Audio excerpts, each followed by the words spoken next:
Welcome to the Big Four Accounting Firms podcast, brought to you by big4accountingfirms.com. In today's podcast, we're going to talk about a recent lawsuit facing KPMG. This is over their Carillion audit. Once again, they're being sued for 1.3 billion pounds, or about 1.8 billion US dollars. And this is from the liquidators, and the creditors are saying that KPMG was insolvent since 2016, and that KPMG should have known that it was insolvent, and they're liable for it. And they're seeking damages for dividends that were paid out, about 210 million pounds, professional advisory fees of 31 million. And there's also some recent court rulings that redrew the rules for professional negligence. And so that's also being added on. And this is higher than the initial amount because of those tests were redrawn for figuring out professional negligence. And of course, all the typical stuff is being said of discussing the roles and duties of auditors in detecting fraud. And they're also claiming that KPMG should have exercised professional skepticism, which is pretty obvious. But I think another thing they say is that KPMG earned a total of 29 million pounds, which is $39 million USD. To say you go from $39 million US up to 1.8 billion, like I'm not sure how you get there. If this goes through, that would be insane. That if KPMG has to end up paying this out, but this would take forever. Carillion went into compulsory liquidation in 2018. It's 4 years ago. For this to be resolved, I mean, who knows how long that would take. And the people, by the time that happens, none of the people that enabled this would be around. And there's articles that discuss the partner about how he left the firm. He was suspended by KPMG in 2019, and he left the firm in 2021. And the lawsuit alleges that he got too close to Carillion, and that he accepted hospitality and offered hospitality to Carillion. But I mean, the thing there is, like, that happens on every audit engagement, despite what people say. Yeah, there's rules around what you can and can't do, and you have to sign off every year on making sure that you haven't accepted gifts, you haven't provided, but people always find ways around that. There's little cutesy things that people do to get around that.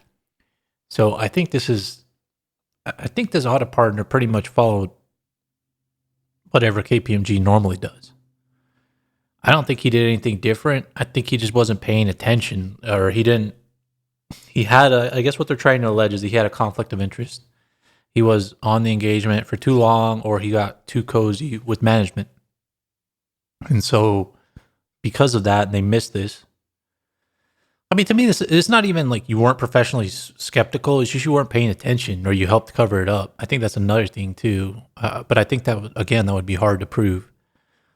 And the board members are also saying they didn't have any role in this, and that they're defending a separate negligence claim. So basically, everybody was asleep at the wheel. But these creditors too are saying that they were balance sheet insolvent in 2016. And that goes back to my thing about making sure the company has cash that is actually earned and not just financed. But of course, and I feel like the audit partner definitely knew that. But when the main conflict the audit partners are going to have is the audit revenue that they get.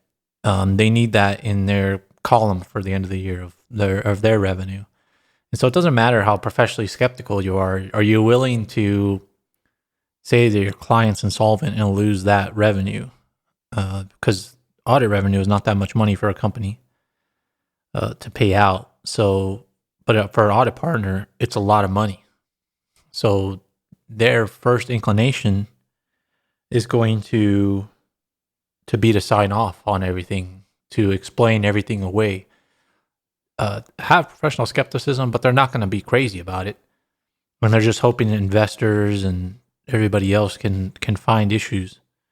Others find issues, but they normally just explain them away as immaterial, or they make companies make adjustments. Things like this, where there's actually humongous questions, they just tend not to raise it.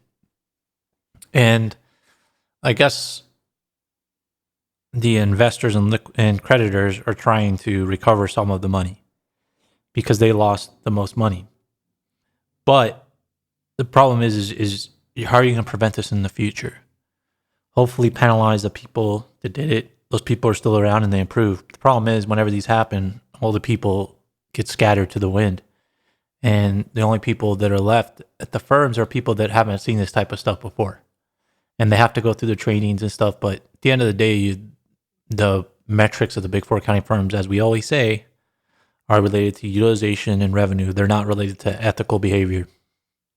So that would have to change. And the FRC is trying to regulate their way to that. But I don't think penalties are going to get you there. Somebody commented on YouTube the other day about, these firms have $1 billion global policy. Yeah, you might have a global insurance policy. And I think that those insurance policies take care of the small fines. And that's why I don't think those small fines that the FRC doles out matter to the big four accounting firms, because they just put that through the insurance companies. But the problem is the more fines they get too, the insurance policy, the premiums will go up. But $1 billion payment, again, I think insurance companies would pay out some of that, but then I'm not sure KPMG could get insurance after that. But I also don't think that's the way you're going to get out of this, because partners having to pay fines, firms having to pay fines and lawsuit payouts doesn't really change behavior. And how many people within the big four accounting firms have ever gotten an email saying, hey, we're getting a bunch of skepticism. We've settled all these lawsuits. It looks really bad and let's improve. You never hear about that when you're internal about all the lawsuits the company is facing, because the big four accounting firms are facing lawsuits all over the world, but they don't really talk about them. They kind of ignore them. And I think that's probably another thing too, is the big four accounting firms don't talk about their mistakes internally. They talk about some of them and they talk about them generally, but they don't talk about them specifically. So I think that's another issue. But at the end of the day, they have to reward ethical behavior. And this Carillion thing just keeps on pushing forward, and KPMG, and it has the potential to change KPMG, the face of KPMG UK. But as of this year, KPMG UK had a record year, so it hasn't impacted them yet. But we'll see how it affects them going forward. But that's the podcast for today. Make sure to subscribe to this podcast for future updates and check out the show notes. Thanks for listening.